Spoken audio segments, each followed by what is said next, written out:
Assalamualaikum warahmatullahi wabarakatuh. Sahabat info haji umroh yang dimuliakan Allah, jamaah haji Indonesia berangsur kembali ke tanah air. Mayoritas jamaah haji Indonesia mengatakan kepuasannya atas pelayanan haji tahun ini. Mereka juga bersyukur dapat menjalankan ibadah haji tahun ini karena pemerintah Arab Saudi sendiri membatasi jumlah jamaah haji tahun ini yang hanya diikuti oleh 1 juta jamaah. Rinciannya 150.000 jamaah untuk rakyat Arab Saudi sendiri, sedangkan sisanya untuk jamaah haji di luar Arab Saudi yang berasal dari seluruh penjuru dunia. Berbicara soal haji, warga Indonesia lebih beruntung dari Malaysia karena masa tunggu haji di Indonesia relatif lebih cepat dibanding di Malaysia. Perbandingannya, jika di Indonesia rata-rata daftar tunggu mencapai 43 tahun jika kuota normal 100% dan 86 tahun untuk kuota 50%. Sedangkan di Malaysia daftar tunggu hajinya hingga 141 tahun jika kuota normal 100%, namun apabila kuotanya terbatas 50% seperti tahun ini, maka waktu tunggu haji di Malaysia mencapai hampir 300 tahun.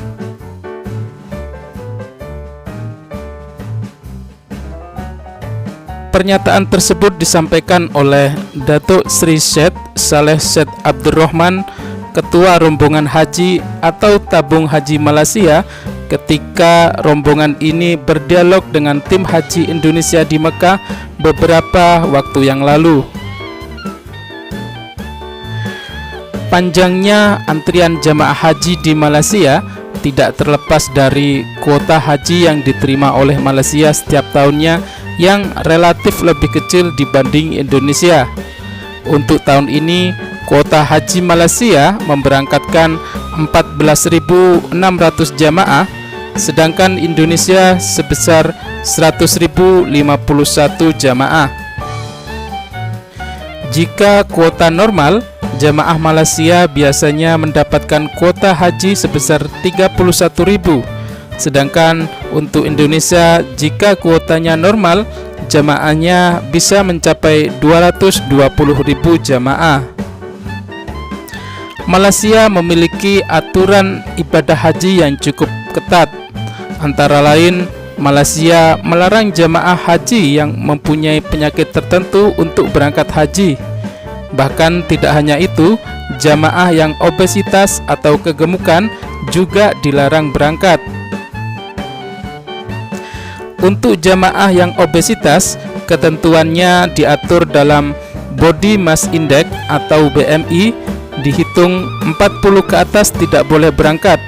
Namun ketika hasilnya 35-40 dan mereka mempunyai penyakit bawaan juga tidak diperbolehkan berangkat haji.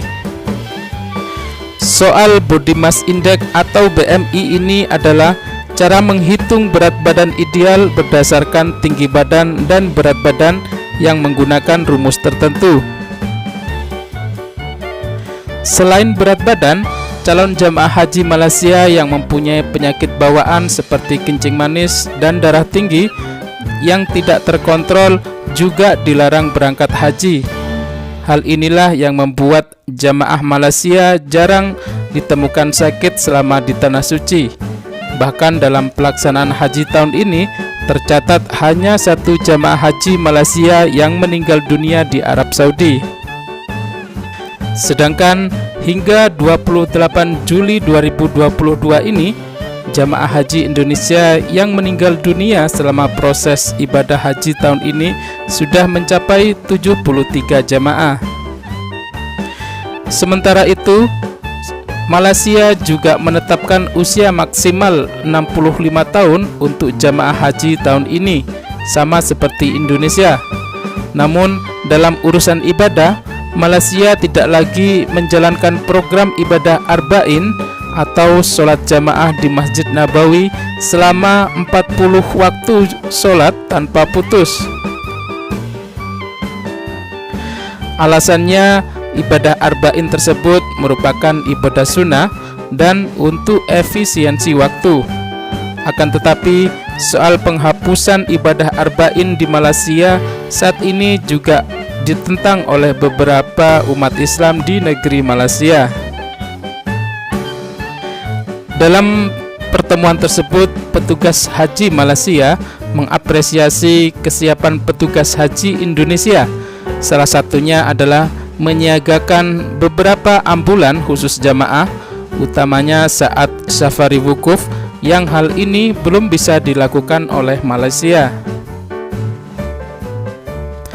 Sementara itu, Dirjen Penyelenggara Haji dan Umroh Republik Indonesia, Bapak Hilman Latif, menyatakan secara garis besar pelaksanaan ibadah haji untuk jemaah haji asal Indonesia dan Malaysia relatif sama.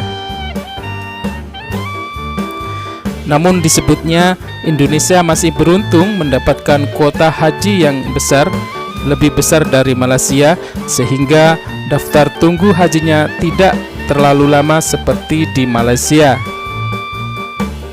Akan tetapi, Bapak Hilman Latif juga mengakui saat ini Indonesia masih belum bisa melakukan pengaturan ketat soal jamaah haji seperti di Malaysia, antara lain soal batasan berat badan jamaah maupun penyakit bawaan yang dialami oleh jamaah.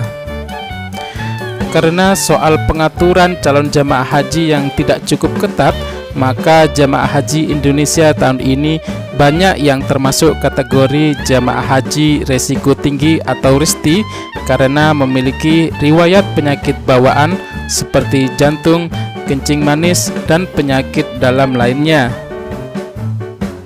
Dalam hal lain, Kementerian Haji Indonesia maupun Malaysia sepakat untuk menyerukan kepada Arab Saudi agar mengurangi biaya masyair pada ibadah haji tahun depan. Biaya masyair ini adalah biaya yang ditentukan oleh Arab Saudi untuk pelayanan selama di Arafah, Musdalifah, dan Mina. Bapak Hilman Latif menjelaskan sekaligus meminta kepada Arab Saudi untuk mengevaluasi kenaikan biaya masyair tahun ini. Pada tahun sebelumnya, biaya masyair hanya sekitar 1.800 rial. Namun tahun ini kenaikannya cukup signifikan menjadi 5.656 rial. Kenaikan ini diberlakukan Arab Saudi kepada negara-negara pengirim jamaah haji termasuk Malaysia dan Indonesia. Bapak Hilman setuju adanya kenaikan biaya masyair, namun mestinya sebanding dengan layanan di masyair yang diinginkan. Baik petugas haji Malaysia maupun Indonesia selanjutnya akan sepakat dan akan lebih detail membahas tentang biaya masyair ini pada pertemuan yang akan datang.